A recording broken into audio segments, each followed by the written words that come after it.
Hello साथियों, नमस्कार। मैं योगेश एक बार फिर से फोर श्योर सक्सेस के ऑनलाइन प्लेटफॉर्म में आपका स्वागत करता हूं। उम्मीद करता हूं सारे लोग अच्छे होंगे, शानदार होंगे। आज का जो हमारा टॉपिक है वो होने वाला वैदिक काल, जैसा आपने स्क्रीन पर देख ही लिया होगा, है ना। कल हमारी क्लास नहीं हो पाई थी किसी रीजन की वजह से, लेकिन अब जो है कंटिन्यू हमारी रात को 8 बजे क्लास आपको मिल जाया करेगी। जैसा मैंने आपको बताया था कि हम जो है टॉपिक वाइज चल रहे हैं, है ना। टॉपिक वाइज एमसीक्यू कर रहे हैं। इसमें आपके एमसीक्यू हैं और एमसीक्यू में ही मैं आपकी थ्योरी भी कवर करा रहा हूँ। क्या भाई, थ्योरी भी कवर हो रही है। ठीक, तो वैदिक काल के बारे में अब डिस्कस करने वाले हैं हम। पहले क्वेश्चन की तरफ बढ़ते हैं। क्वेश्चन नंबर 1, निम्नलिखित में से किस नदी का नाम ऋग्वेद में केवल एक ही बार दिया है। भाई देखो, ऋग्वेद की अगर हम बात करें तो मैं पहली क्लास में भी बता चुका हूँ कि ऋग्वेद हमारा सबसे पुराना वेद है। ठीक है भाई, सबसे पुराना वेद है। ठीक, तो इसमें क्या है, जैसे 4 वेद है, ऋग्वेद, सामवेद, यजुर्वेद और अथर्ववेद। तो ऋग्वेद सबसे पुराना है। ठीक, इसमें क्या देवताओं के लिए समर्पित भजन कह सकते हैं, वो सारी चीज़ें इसमें दी हुई हैं। और इसमें पूछा है केवल एक बार नाम दिया गया है, मतलब कौन सी नदी का। तो इसमें केवल गंगा नदी का एक ही बार जिक्र है। ऋग्वेद में गंगा नदी का, ये पूछता है कई बार, गंगा नदी का एक बार जिक्र है। ठीक है। सिंधु नदी की अगर हम बात करें तो सिंधु नदी का यहाँ पे 55 बार जिक्र हुआ है। कितनी बार? 55 बार जिक्र हुआ है। और सरस्वती नदी का हुआ है यहाँ पर 50 बार जिक्र। कितना? 50 बार।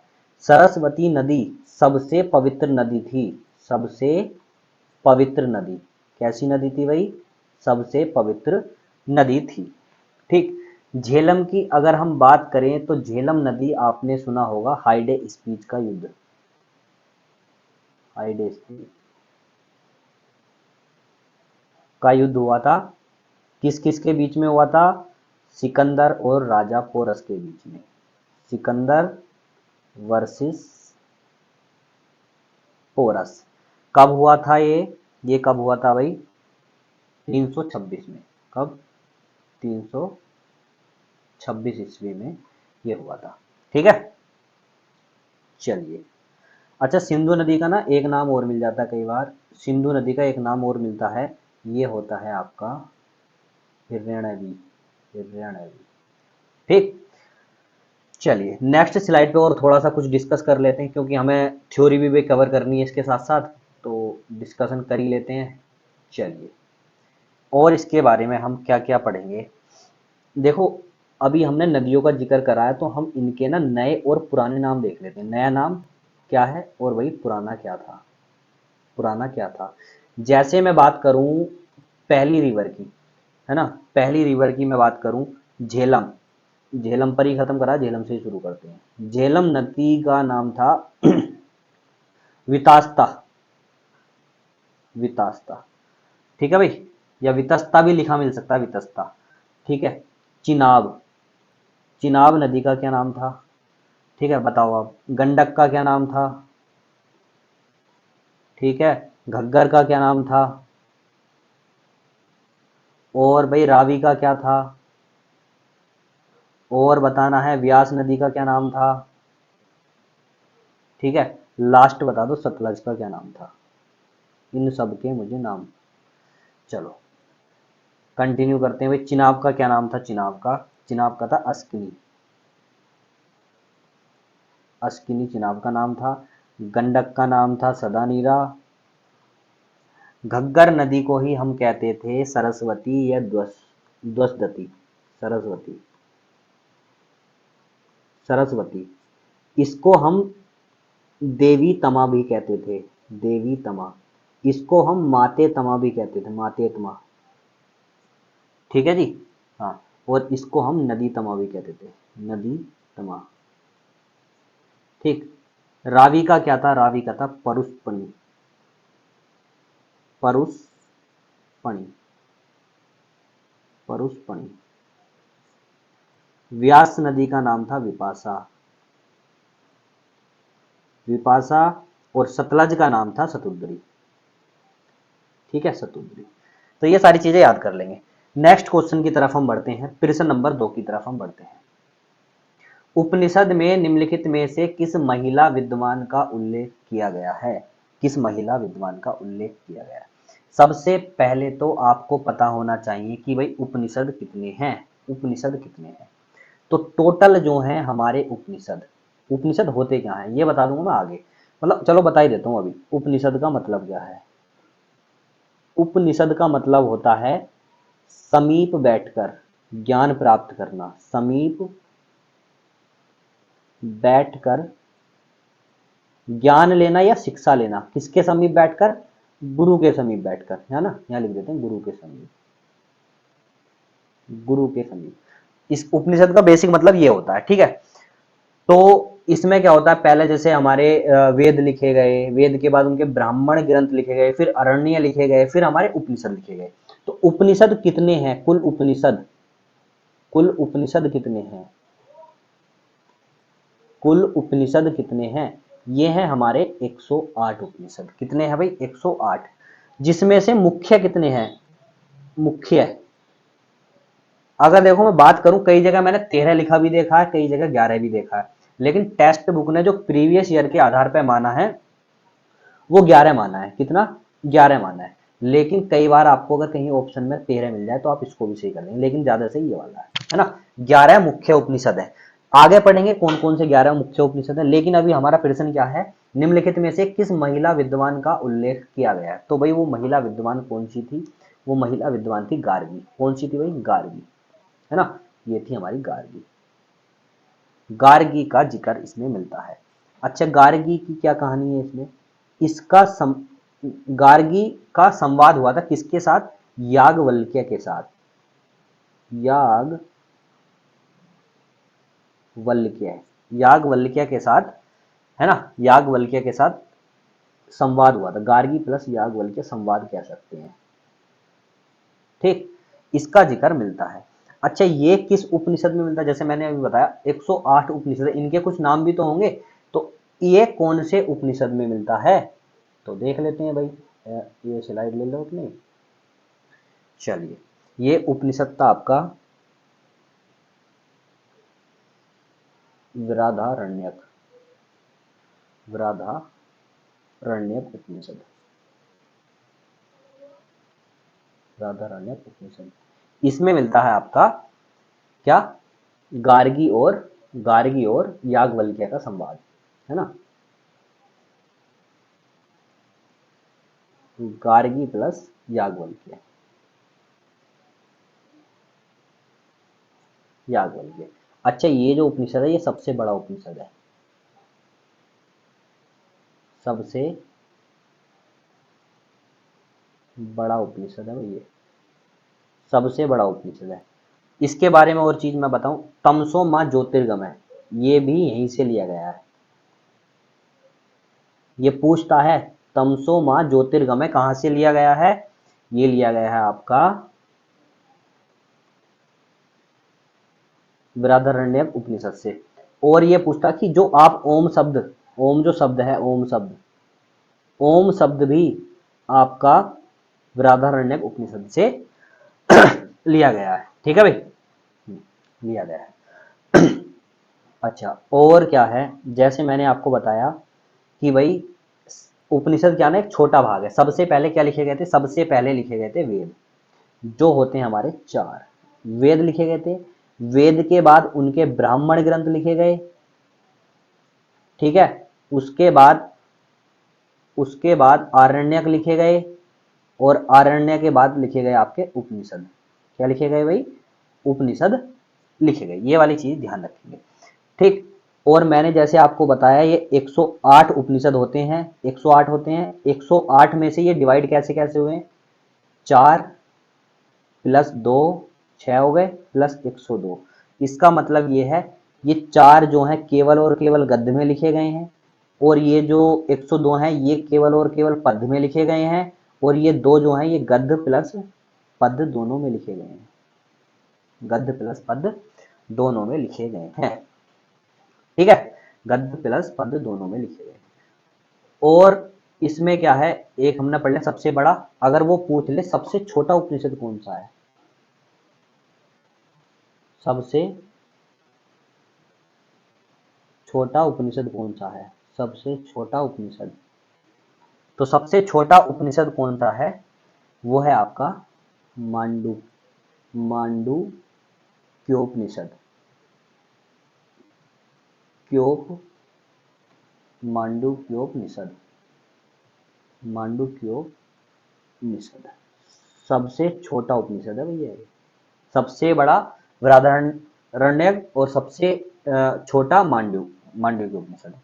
अच्छा, एक उपनिषद आता है इसकी जैसे ही है, मतलब बोलने में ऐसे ही लगता है, लेकिन देखो भाई ये अंतर है थोड़ा सा। इसमें मांडूक्योप है, मांडूक्योप उपनिषद वो होता है आपका मुंडकोपनिषद, है ना। एक उपनिषद होता है आपका मुंडकोपनिषद, मुंडकोपनिषद,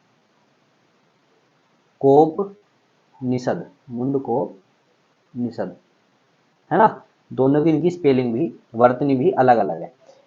ये पूछता सत्यमेव जयते, जो शब्द है सत्यमेव जयते, सत्यमेव जयते,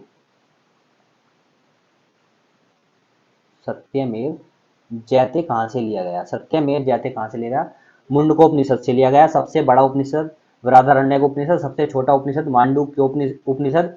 और मैंने आपको बताया ओम शब्द कहाँ से लिया गया? बृहदारण्यक उपनिषद से लिया गया है। और तमसो माह ज्योतिर्गमय कहाँ से लिया गया? बृहदारण्यक से लिया गया। सत्यमेव जयते मुंडकोपनिषद से लिया गया। ठीक है, ये चीजें ध्यान रखेंगे। अच्छा, एक आता है इसमें कठोपनिषद, कठोपनिषद, कठोपनिषद। इससे क्या लिया है? इसमें यम नचिकेता संवाद है। जैसे उसमें आपका गार्गी याज्ञवल्क्य संवाद था, ऐसे ही कठोपनिषद में यम नचिकेता संवाद है, यम नचिकेता संवाद है। ठीक है, ये चीज आप ध्यान रखिए। चलिए प्रश्न नंबर नेक्स्ट की तरफ हम बढ़ते हैं, प्रश्न नंबर नेक्स्ट की तरफ। ऋग्वेद में वर्णित मृदरवाच का क्या तात्पर्य है? वह जो बलि देता है? नहीं जी, वह जो बलि नहीं देता, इसका मतलब है वह जो बलि नहीं देता। ये तो अच्छी बात है, ठीक है, वह जो बलि नहीं देता। अच्छा, इसमें क्या होता था ऋग्वेद में? जब किसी भगवान की स्तुति यानी कि प्रशंसा की जाती थी, या फिर जब यज्ञ किया जाता था, जब किसी भगवान की प्रशंसा की जाती थी, या ये कह सकते हैं जब इंद्र देवता, क्योंकि उस टाइम पे इंद्र देवता बहुत थे, जब इंद्र देवता या फिर अग्नि का आह्वान किया जाता था, इंद्र देवता, है ना, जब इनका आवाहन किया जाता था, इंद्र देवता का आह्वान किया जाता था, तो उस टाइम पे बलि नहीं दी जाती थी, किया जाता था। ठीक है, तो उस टाइम पे आहुति जो होती थी, यज्ञ में जब आहुति देते थे ना, तो आहुति के तौर पर ये लोग क्या चीज यूज करते थे? आहुति में ये लोग क्या चीज यूज करते थे? ये करते थे सब्जी, सब्जी, जौ।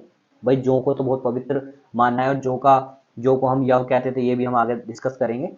तो आहुति में सब्जी, जौ आदि, ये सारी चीजें आहुति में दी जाती थी, है ना, आदि आहुति में दी जाती थी। ठीक है, हाँ, तो ये वाली चीज भी आप ध्यान रखेंगे, ये चीज भी याद रखेंगे। चलिए भाई, ठीक। नेक्स्ट अभी हम देखते हैं प्रश्न नंबर नेक्स्ट में, इसमें ही जैसे मैंने आपको बताया कि जो को हम यव कहते थे। चलो कुछ लिख लेते हैं, कुछ वैदिक काल के समय कुछ खाद्य पदार्थ लिख लेते हैं, और भाई उनके नाम क्या क्या थे वो थोड़ा डिस्कस कर लेते हैं, है ना। चलिए आ जाएंगे भाई। जैसे खाद्य पदार्थ,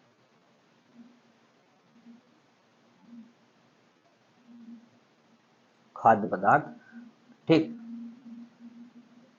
अच्छा, खाद्य पदार्थ को भी कुछ कहते थे, जैसे खाद्य पदार्थ को यहाँ पे करव कहते थे, करव। ठीक, जैसे खाने की चीज थी एक यवांगू, यवांगू, यव माने तो जो थी, लेकिन जो के दलिये को, जो का जो दलिया था उसको कहते थे यवांगू, यवांगू। ठीक है, यव माने तो जो थी, मैंने अभी बताया है, यव माने जो थी। और सुरा, सुरा क्या था? सुरा, सुरा मतलब था पवित्र पेय पदार्थ, पवित्र पेय पदार्थ। और खाने की चीज क्या थी भाई, है ना। चलो अभी ये डिस्कस करते हैं बाकी, लेकिन और भी चीजें थी जो, जिनके नाम अलग अलग थे, जो आज हम जानते हैं वो नाम नहीं थे, कुछ अलग नाम थे। जैसे मैं बात करूं, धन्व, धन्व कह सकते हैं, धन्व, धन्व किसको कहते थे? मरुस्थल को कहते थे, मरुस्थल। जैसे मैं बात करूं अगन्या, अगन्या बहुत फेमस वर्ड था, अगन्या, अगन्या का मतलब होता था गाय से। और कैसी गाय? कैसी गाय? जो मारे जाने योग्य न हो, जिसको मार नहीं सकते, जो मारे जाने योग्य न हो, योग्य न हो। चलो, और हम बात करें, अगन्या हो गया। पारावत किसको कहते थे? पारावत, पारावत कहते थे समुद्र को। किसको? समुद्र को। और भाई एक एक शब्द था यहाँ पे, बेकनाट। बेकनाट शब्द था, और बेकनाट कहते थे सूदखोर। सूदखोर तो सब जानते हो भाई तुम, सूदखोर। ठीक है। अच्छा, इस टाइम पे भाषा कौन सी थी भाई? भाषा थी यहाँ संस्कृत। एक शब्द मुझे याद है कि भाषा संस्कृत थी, ये बात तो सबको पता है भाई, भाषा थी संस्कृत इनकी। ठीक है। चलो, फिर से नंबर नेक्स्ट की तरफ बढ़ते हैं। फिर से नंबर नेक्स्ट की तरफ, क्वेश्चन नंबर 4, निम्नलिखित में से कौन सा कथन गलत है?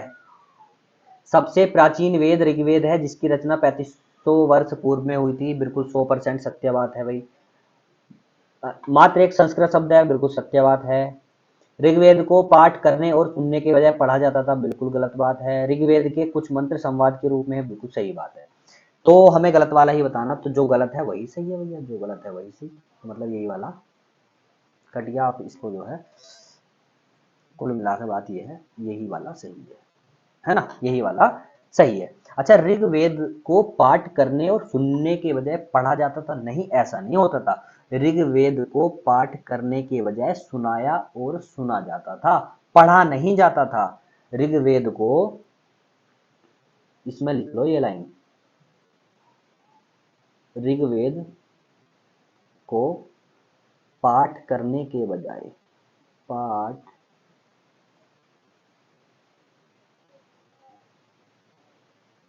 करने के बजाय सुनाया और सुना जाता था, सुनाया और सुना जाता था। ठीक है, ये बात याद रखेंगे। अच्छा, ऋग्वेद के बारे में और हम कुछ डिस्कस करें। ऋग्वेद में भाषा मैंने बताई आपको संस्कृत थी। समाज कैसा था? समाज कैसा था?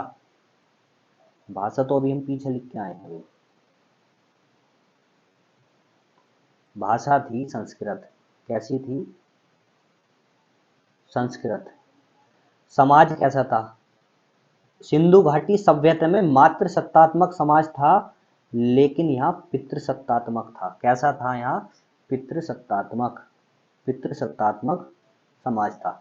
ऋग्वेद की हम बात कर रहे हैं। ये लोग कैसे थे? सर्वारी थे। सर्वारी मतलब शाकाहारी प्लस मांसाहारी, है ना। ये लोग शाकाहारी प्लस मांसाहारी थे। अच्छा, इनकी हम बात करें, इनका प्रमुख देवता कौन था? प्रमुख देवता अभी मैं पहले बता के आया हूं। प्रमुख देवता था इनका इंद्र। इंद्र। लेकिन इंद्र देवता जो थे वो पूर्व वैदिक काल में थे। कब थे? पूर्व वैदिक काल में। जैसे जैसे उत्तर वैदिक काल आया, जैसे जैसे उत्तर वैदिक काल आया, उत्तर वैदिक में, तो इनके प्रमुख देवता प्रजापति बन गए थे। कौन बन गए थे? प्रजापति बन गए थे। ये वाली बात ध्यान रखेंगे, ये वाली बात ध्यान रखेंगे। चलिए, हैं, और समझते हैं कुछ इसके बारे में। जैसे मैंने आपको बताया यहाँ पर, ये सर्वारी थे। कैसे थे ये? सर्वारी थे। सर्वारी थे। ठीक है, एक पॉइंट हो गया हमारा ये। अगर हम पॉइंट नंबर 2 की बात करें, यहाँ बाल विवाह होता था भैया। इस टाइम पे बाल विवाह वर्जित था। बाल विवाह नहीं, मतलब व्यवस्था बड़ी अच्छी थी उस टाइम, बाल विवाह नहीं था। अच्छा, और क्या था भाई? यहाँ जाति प्रथा होती थी? जाति प्रथा नहीं थी, यहाँ वर्ण व्यवस्था थी। वर्ण व्यवस्था वो पढ़ाऊंगा मैं आगे। ठीक है। नेक्स्ट की हम बात करें, क्या यहाँ पर पर्दा प्रथा थी? पर्दा वगैरह करती थी महिलाएं जैसे आज करती हैं? ये तो हमें, जिस टाइम मुगलों का शासक था तब से ये पर्दा प्रथा जो स्टार्ट हुई, पर्दा प्रथा थी? जी बिल्कुल नहीं थी। ठीक। अच्छा, अभी इसमें चीजें कौन कौन सी होती थी? चलो कुछ अच्छी चीजें हम डिस्कस करते हैं। जैसे क्या बात करें हम, क्या यहाँ पे अंतर जातीय विवाह होता था? है जी। क्या यहाँ पर अंतर जातीय विवाह था? अंतर जातीय विवाह था? हाँ जी बिल्कुल था। अंतर जातीय विवाह था, मतलब दूसरी कास्ट में आप शादी कर सकते हैं। आज तो भाई पता ही है क्या हाल हो जाता है। क्या यहाँ विधवा विवाह होता था, मतलब जिसका पति मर चुका हो वो स्त्री शादी कर सकती थी? हाँ जी कर सकती थी।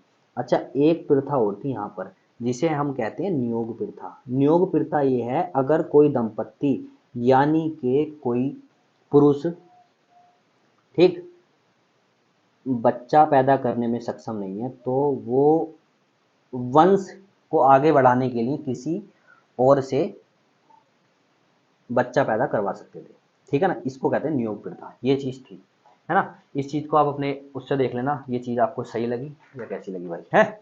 चलिए भाई नेक्स्ट चलते हैं। और क्या, निम्नलिखित में से किस वेद को गीतों की पुस्तक या मंत्रों का वेद या गीतों का योग? मैंने बताया गीतों, गीत किस में थे भाई? सामवेद में थे। यजुर्वेद में तो यज्ञ और कर्मकांड था, यज्ञ प्लस कर्मकांड, रट जाएगा ये तो। ऋग्वेद में देवताओं को समर्पित भजन कह सकते हैं। अथर्ववेद में जादू टोना, इसमें क्या था अथर्ववेद में? जादू टोना वशीकरण, ये सारी चीजें। अच्छा एक चीज और थी अथर्ववेद में, आगे पढ़ा दूंगा चलो, है ना अभी। और इसमें था भाई आपको संगीत। अथर्ववेद के अभी जो है डिस्कस हम आगे कर लेंगे, ठीक। अच्छा और इसमें क्या क्या था भाई? सामवेद की बात चल रही है, सामवेद, इसका उत्तर तो सामवेद ही सही है। सामवेद के बारे में वैसे मैं पिछली क्लास में पढ़ा चुका हूं, लेकिन एक बार मोटा मोटा डिस्कस कर लेने में क्या ही जाता है ना। चलो भाई, सामवेद संगीत का जनक,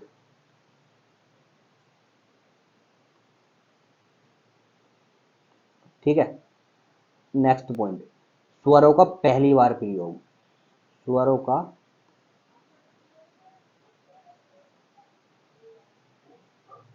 पहली बार प्रयोग किसमें हुआ? सामवेद में हुआ, ठीक है। अच्छा इसको मैंने बताया था, जो इसको पढ़ता है उसको कहते हैं उद्गाता। भाई इसमें ये गीतों से संबंधित है, उद्गाता मतलब गाने वाला, ऐसे समझ लो, याद याद करने के लिए। जो पढ़ने वाला है उसको क्या कहते हैं भाई? उसको कहते हैं उद्गाता, ठीक है। अच्छा इसका उपवेद क्या है? उपवेद गंधर्व वेद,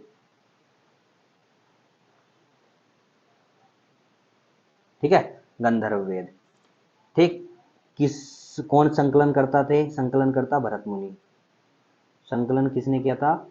भरत मुनि ने किया था। एक पॉइंट और लिख लो भाई इसमें, इसमें एक पॉइंट और लिख लो, इसके ब्राह्मण ग्रंथ कौन से हैं?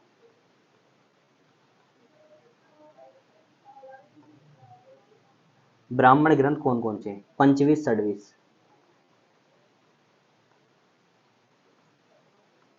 पंचवीस षड्वीस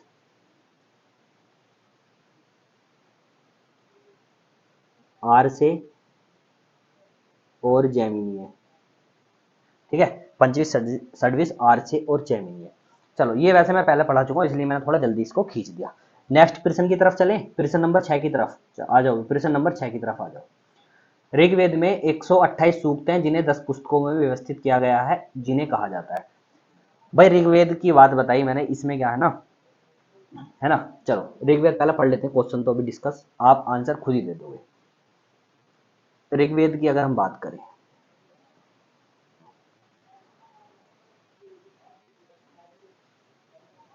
ऋग्वेद की बात करें तो सबसे पुराना वेद पहले बता चुका हूं,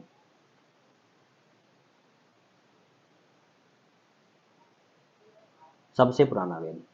संकलन करता कौन है? इसको संकलित किसने किया? संकलित मतलब कह सकते हैं इकट्ठा किसने किया था, है ना। संकलन करता कौन है? तो कृष्ण द्वैपायन वेद व्यास, ठीक है भाई, वेद व्यास। अच्छा जी इसमें क्या है, बात करते हैं हम, इसमें मंडल कितने हैं? इसमें मंडल हैं 10। ये जो 10 पुस्तकें हैं ना, इनको ही मंडल कहते हैं गुरु, इनको ही मंडल कहते हैं। और मंडल बताए मैंने 10। सूक्त कितने हैं? ऊपर लिखा हुआ है अभी, 1028 सूक्त हैं, ठीक है। चलो सूक्त हो गए, मंडल हो गए। अच्छा इसमें अष्टक कितने, अष्टक तो 8 ही है भाई। अष्टक कितने हैं, ये हैं 8। ठीक है, शाखाएं कितनी है इसमें, शाखा क्वेश्चन बन जाते हैं छोटे छोटे। शाखाएं हैं इसमें 5। ठीक है, इसमें ऋचाएं, इसमें ऋचाएं कितनी हैं, तो इसमें ऋचाएं हैं 10,532। और ऋचाओं का मतलब होता है मंत्र। क्या मतलब होता है, मंत्र होता है। ठीक है। अच्छा ऋग्वेद को जो पढ़ता है, ऋग्वेद को पढ़ने वाला क्या कहता है, पढ़ने वाला होता है इसमें होत्र। ये चीज तो मैं बता चुका हूँ, चलो ये बार बार नहीं बताने की मुझे लगता है जरूरत है।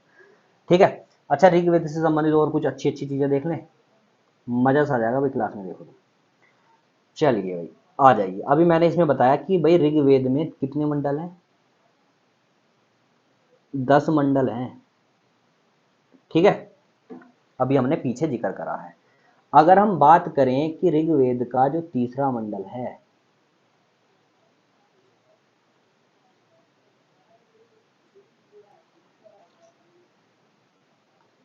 तीसरे मंडल में क्या है, गायत्री मंत्र, ओम भूर्भुवः तत्सवितुर्वरेण्यं वरेण्यम भर्गो देवस्य धीमहि धियो यो नः प्रचोदयात्, ये है गायत्री मंत्र।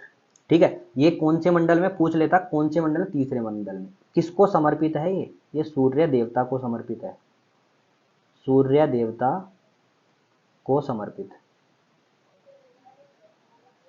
ठीक है, सूर्य देवता को समर्पित। अच्छा गायत्री मंत्र लिखा किसने था, ये जो गायत्री मंत्र था इसको किसने लिखा था, ये लिखा था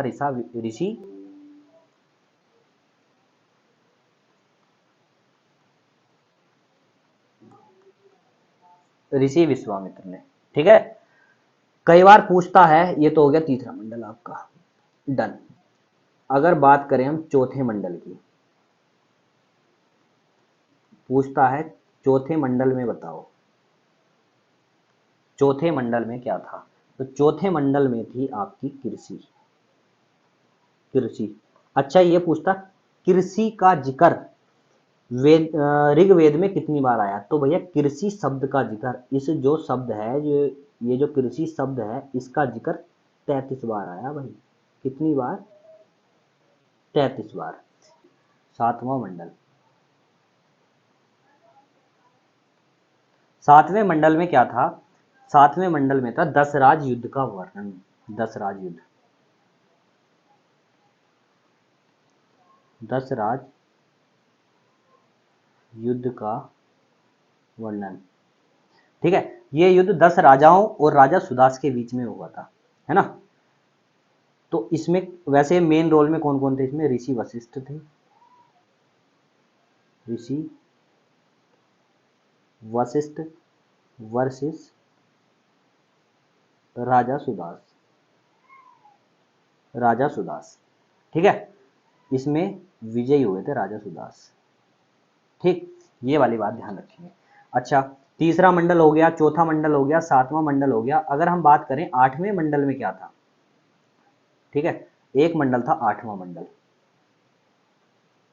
8th मंडल। इसमें क्या था भाई, इसमें था हस्तलिखित रचनाओं का जिक्र। क्या था इसमें, हस्तलिखित रचनाओं का जिक्र। अच्छा एक चीज और, ये जो हस्तलिखित रचनाएं थी, ये जो हस्तलिखित रचनाएं थी इनको क्या कहते थे, इनको कहते थे खिल, खिल। वो पूछ लेता खिल शब्द का जिक्र कहाँ है, या खिल किसको कहते हैं, तो हस्तलिखित रचनाओं को हम कहते हैं। ठीक, एक मंडल था आपका नौवां मंडल, क्या, 9th मंडल, 9th मंडल, है ना। मैंने मेजर मेजर करा दिए, वैसे 10 मंडल थे लेकिन वो 10 मंडल थे पर मैंने मेन मेन करा दिए। 9वें मंडल में था सोम देवता का वर्णन, सोम देवता का वर्णन। बात करें हम 10वें मंडल की, 10वें मंडल की, इसमें क्या था, इसमें था आपका वर्ण व्यवस्था, यानी कि जाति व्यवस्था तो नहीं कहेंगे क्योंकि भाई जाति तो अब हमारी होगी, इसको वर्ण व्यवस्था ही कहेंगे हम, वर्ण व्यवस्था, है ना, वर्ण व्यवस्था। कितने प्रकार की थी ये? 4 प्रकार की थी, 4 प्रकार की थी। ठीक। अच्छा, जैसे 4 प्रकार में क्या क्या था? जैसे क्या? ब्राह्मण कौन थे उस टाइम पे? ब्राह्मण कौन थे?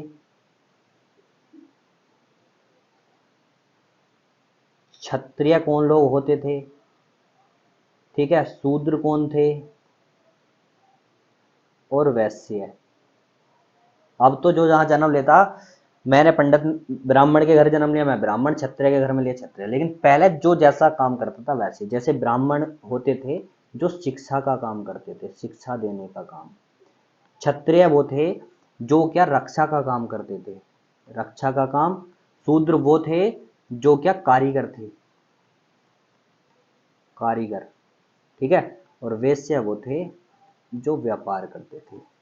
ठीक है, जो व्यापार करते थे। अच्छा, इनके कर्तव्य की व्यापार करना, करने में मतलब क्या आएगा? कारीगर मतलब क्या, रक्षा मतलब क्या? जो इनके कर्तव्य थे, जैसे ब्राह्मण का कर्तव्य शिक्षा देना, जैसे मैंने शिक्षा दी, मैं ब्राह्मण, तो मेरा कर्तव्य शिक्षा देना। तो इनके जितने भी कर्तव्य थे उनको कहां पर बताया गया है? उनको धर्म सूत्र में बताया गया है। कहां? धर्म सूत्र, धर्म सूत्र में उनको बताया गया है। एक चीज और ध्यान रख लेना, नोट कर लेना, प्रत्येक मंडल, जितने भी ये मंडल थे, प्रत्येक मंडल का मंत्र, कोई भी मंत्र अग्नि देवता से ही शुरू होता था। ये बात ध्यान रख लेना, प्रत्येक मंडल का मंत्र अग्नि देवता से शुरू होता था। ठीक, ये बात ध्यान रखिए। चलो फिर से नंबर 7 की तरफ। उपनिषदों में से डॉट डॉट उपनिषद मुख्य माने जाते हैं। मैंने अभी आपको बताया 108 उपनिषद थे, 13 ना मिले तो 11 है। ठीक, सॉरी 11 ही है वैसे, कई बार 13 मिल जाता है। ठीक, कई बार 13 मिल जाता है। ठीक, उपनिषद का मतलब मैं आपको बता चुका हूँ। अच्छा, ये 11 मेन कौन कौन से थे डिस्कस कर लें। नाम बता देता हूँ मैं, याद कर लेना, हो जाए तो, वैसे इतना जरूरी नहीं है, लेकिन कई बार ऑप्शन देके इनमें कौन सा उपनिषद नहीं है, मुख्य कौन सा नहीं है। ऐतरेय था, बृहदारण्य मैंने आपको पढ़ा ही दिया, सबसे बड़ा है ना, सबसे बड़ा मैंने पढ़ा दिया दारण्यक। ठीक है, एक तैतरेय था, ऐतरेय तैतरेय। और भाई, और कौन सा था? छांदोग्य उपनिषद था। और कौन सा था भाई? और कौन सा था? केन उपनिषद था, केन। और कौन सा था?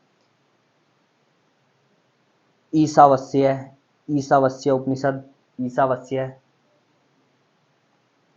एक था आपका श्वेतास,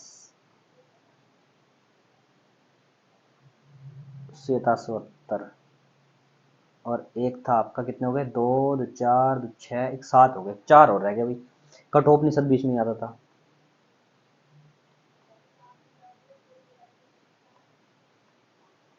कठोपनिषद कितने हो गए? 8। नौवां कौन सा हो गया भाई? मुक्ति का था, मुक्ति का। 2 और रह गए हैं भाई, एक रह गया आपका मांडुक्य, मांडुक्य। और एक रह गया आपका 11वां प्राण, प्राण। ये मुख्य 11 उपनिषद थे। अच्छा, एक चीज मैं आपको और यहाँ बता देता हूँ, वेदांग हमारे भूल गए, रह गए हैं। वेदांग कितने थे? वेदांग थे 6। ये जो चीज भी नोट कर लेना, वेदांग, वेदांग 6 थे। कौन कौन से थे? नंबर 1, नंबर 1 शिक्षा, नंबर 2 कल्प, नंबर 3 निरुक्त। शिक्षा, कल्प, निरुक्त, छंद, ज्योतिष, व्याकरण, है ना। छंद, ज्योतिष, और छठा है आपका व्याकरण। ये आपके 6 वेदांग थे। इनको भैया रट लेना, याद कर लेना, बहुत इंपॉर्टेंट है। चलिए नेक्स्ट प्रश्न की तरफ चलते हैं, प्रश्न नंबर 8 की तरफ चलते हैं। वैदिक काल में राजाओं द्वारा प्रजा से एकत्रित कर को क्या कहा जाता था? एकत्रित कर, कर मतलब टैक्स, टैक्स को क्या कहते थे वैदिक काल में? देखो, कारा क्या था? कारा भी एक प्रकार का कर था, लेकिन इसको मौर्य साम्राज्य में इकट्ठा किया जाता था। ठीक। वर्मन क्या था? वर्मन, वर्मन कह सकते हैं ये युद्ध में प्रयोग होने वाला शब्द था, युद्ध के समय में ये प्रयोग होता था। ठीक है, या कह सकते हैं इसका मतलब युद्ध में जैसे सुरक्षा कवच की तरह हम इस शब्द का यूज करते थे, है ना। ठीक, जैसे मान लो युद्ध हो रहा है, उसमें कह दी वर्मन, है ना, तो ये कह सकते हैं सुरक्षा कवच को संदर्भित करता है, ऐसे कह सकते हैं।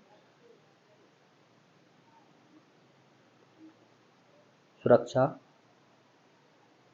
कवच को संदर्भित करता है। ठीक है, बलि कहते थे इसको। वैदिक काल में जो कर इकट्ठा करा जाता उसको कहते थे बलि। अच्छा, विदत क्या है? विदत एक समूह को प्रदर्शित करता है, एक समूह को प्रदर्शित करता है, और ऐसा समूह जो कोई निश्चित काम करेगा, ऐसा समूह जो जो निश्चित काम करेगा, जो निश्चित काम करेगा। जैसे फॉर एग्जाम्पल एक समूह पुजारियों का हो गया, है ना, इस तरीके से। ठीक, ठीक है, इस तरीके से पुजारी हो गया या कोई और। प्रश्न नंबर नेक्स्ट की तरफ बढ़ते हैं। पुजारी, युद्ध, क्षत्रिय, ये कह सकते हैं कुछ भी, है ना, जो एक समूह बना लिया जो एक पर्टिकुलर काम को करेगा। प्रश्न नंबर 9 की तरफ बढ़ते हैं। यजुर्वेद में यजुर शब्द का क्या अर्थ है? यजुर्वेद के बारे में मैंने बहुत पहले से, बहुत अच्छे से पहले से बता दिया है। यजुर का मतलब होता है त्याग करना, यजुर का मतलब होता है त्याग करना, त्याग करना। ठीक है, यजुर्वेद में क्या है पहले भी मैं बता चुका हूँ। यजुर्वेद में क्या है?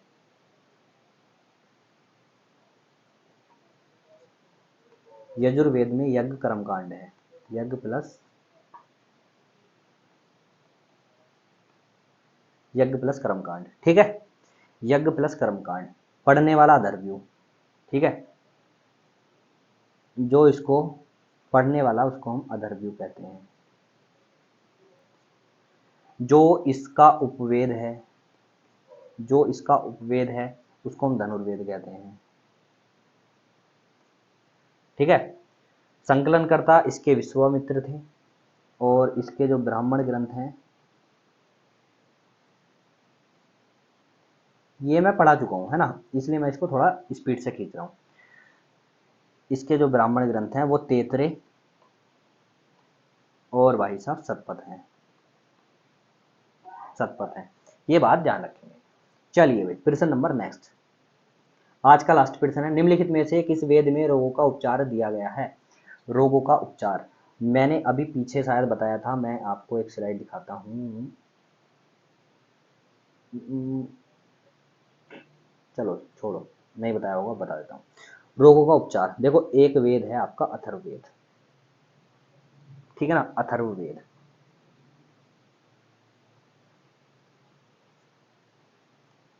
अथर्ववेद,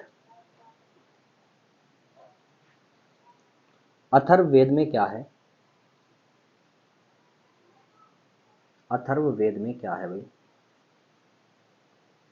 इसमें आपको जादू मिलेगा, जो मैं पहले ही बता चुका हूँ। क्या मिलेगा? जादू, टोना भी मिलेगा, वशीकरण भी मिलेगा, और इसमें क्या है, औषधि के बारे में भी जिक्र है। किसके बारे में? औषधि के बारे में जिक्र है, औषधि के बारे में जिक्र है।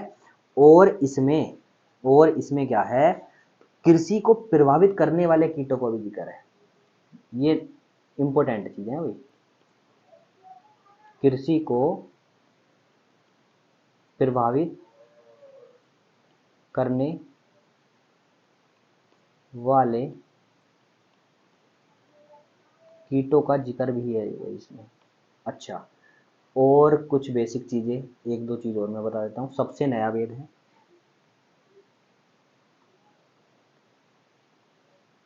अथर्ववेद, को हम ब्रह्मवेद भी कहते हैं,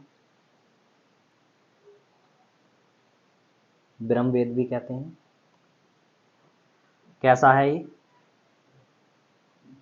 सबसे नया वेद है, और क्या भाई, संकलनकर्ता कौन थे इसके? इसके संकलनकर्ता विश्वामित्र थे, विश्वामित्र थे। ठीक है जी, तो आज की क्लास कैसी लगी सभी साथी बताएंगे। अच्छी लगी तो भाई लाइक और सब्सक्राइब शेयर करना तो बनता ही है। और आपका कोई सजेशन है तो कमेंट बॉक्स में छाप देंगे, है ना, कमेंट में छाप देंगे। और भाई क्लास को शेयर भी कर देना अपने दोस्तों के साथ, लाइक भी कर देना, और नए हैं तो भाई चैनल को सब्सक्राइब भी कर देना। ठीक है। कल का जो हमारा टॉपिक होगा, अगर वैदिक से कुछ छूटा तो वैदिक ले लेंगे, वरना हम ले लेंगे महाजनपद। क्या ले लेंगे? महाजनपद ले लेंगे। ठीक, महाजनपद। और बहुत जल्दी ना आपकी क्लास प्रीवियस ईयर में स्टार्ट करने वाला हूँ, प्रीवियस ईयर क्वेश्चन स्टार्ट करने वाला हूँ, है ना। कोशिश करूंगा मैथ, ठीक है, या फिर साथ में अभी जैसे हिस्ट्री चल रही है ना, वैसे मैं ज्योग्राफी या पॉलिटी ले लूंगा, है ना। हाँ, ज्योग्राफी या फिर पॉलिटी। अभी टाइम की दिक्कत है फिलहाल, अभी तो हिस्ट्री चल रही है। ठीक है। तो अपना ध्यान रखें, हंसते रहें, मुस्कुराते रहें। बाय बाय, टेक केयर, जय हिंद।